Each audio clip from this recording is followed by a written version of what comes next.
Allez, aujourd'hui, je commence par ma ganache montée au chocolat blanc. Alors, je prends toute la tablette de chocolat blanc que je vais couper en morceaux. Ensuite, évidemment, je vais la faire fondre.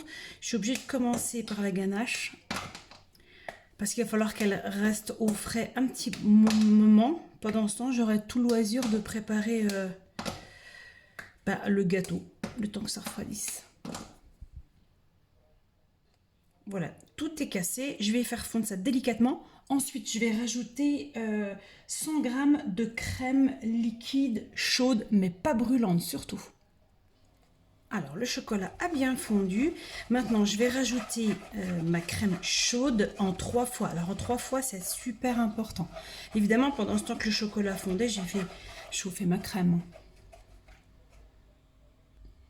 Voilà, vous voyez ce que ça donne. J'ai retiré du feu. Donc ça, c'est déjà la deuxième fois que je mets la crème. Ensuite, la dernière. Et puis, le reste de chocolat, le reste de crème froide. Autour de la crème froide, donc en 3 fois cette fois-ci. Alors, mélanger de la main gauche, c'est pas ce qu'il y a de plus évident. D'autant plus que vous voyez, j'ai un petit peu de crème épaisse dans ma crème fleurette. Voilà, une fois que j'ai mélangé bien correctement, donc je vais rajouter la troisième partie, je mélange, je file mon contact et je laisse au frais pendant au moins 5-6 heures. Alors, pendant que ma crème garde ou reste au frais, je vais peler des carottes. Et oui, c'est un gâteau d'Halloween, donc la base sera avec de la carotte. Je vais les peler et les faire cuire pendant 15 minutes. Alors, pendant que mes carottes cuisent, je vais préparer la base du gâteau. Alors, il me faut un yaourt. Alors moi, j'ai pris un perle de lait végétal.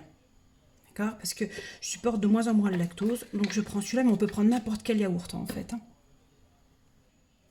Alors, bien évidemment, on met tout là. Ensuite, je vais me servir du pot pour mettre l'huile. Allez, un demi-pot d'huile. Ensuite, on va toujours garder le pot, c'est important. L'œuf. Ensuite, je vais mettre 2 tiers d'un pot de sucre.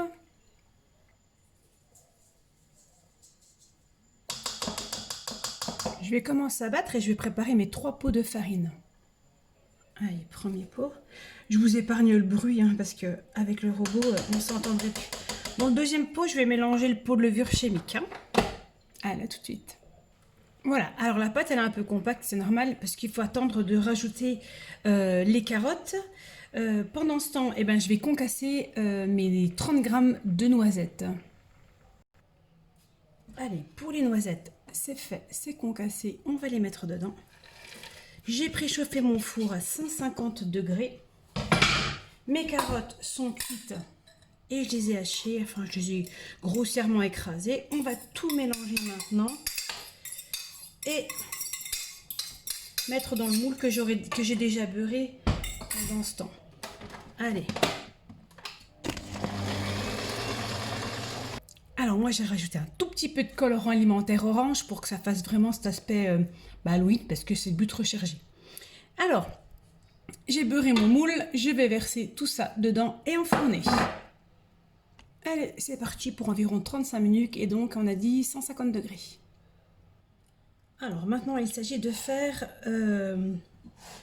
mes meringues. Alors je vais mesurer la quantité de blanc d'œuf pour pouvoir connaître en fait les grammes, enfin le sucre que je vais devoir utiliser pour faire ma meringue.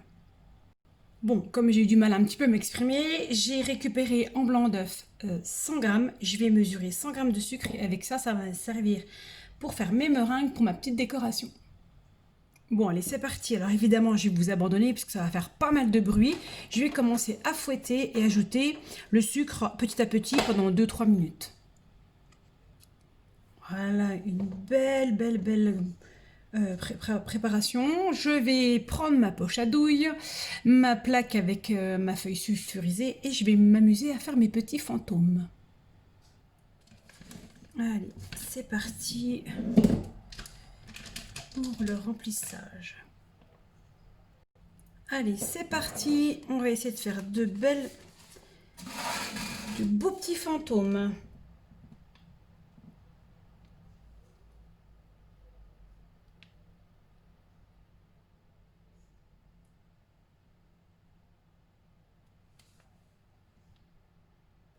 Alors, j'en ai fait de tailles différentes parce que je ne sais pas encore comment je vais décorer mon gâteau.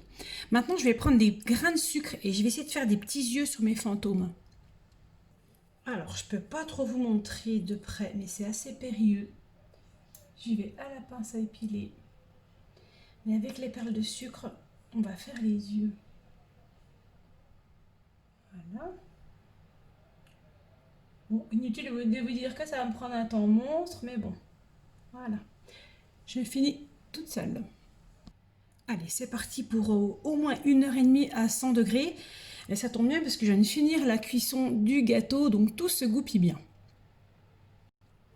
Voilà le gâteau, il ne me reste plus qu'à le démouler. Alors maintenant, il va falloir qu'il refroidisse. Ça tombe bien parce que les meringues vont prendre 1h30 à cuire et après, c'est le montage. Allez, je vais le couper en deux.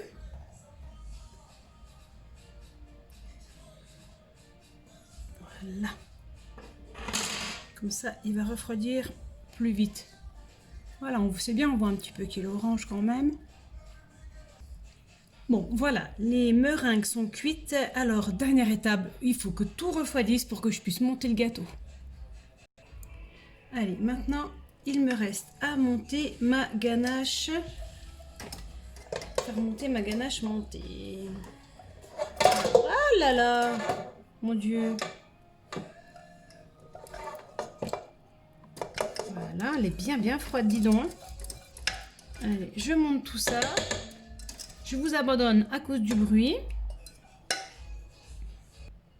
Allez, les choses sérieuses commencent. Je vais passer au dressage. Alors, on commence par en mettre une bonne couche. Oula. Entre, parce que comme j'avais coupé en deux. Ensuite, je vais remettre l'autre partie par-dessus. Je vais être un peu généreuse parce que moi, je suis assez gourmande. Je vais remettre la deuxième partie par-dessus et c'est reparti pour la crème. Voilà, ça c'est fait. Maintenant, les petites meringues que j'ai fait en fantôme que je vais déposer dessus.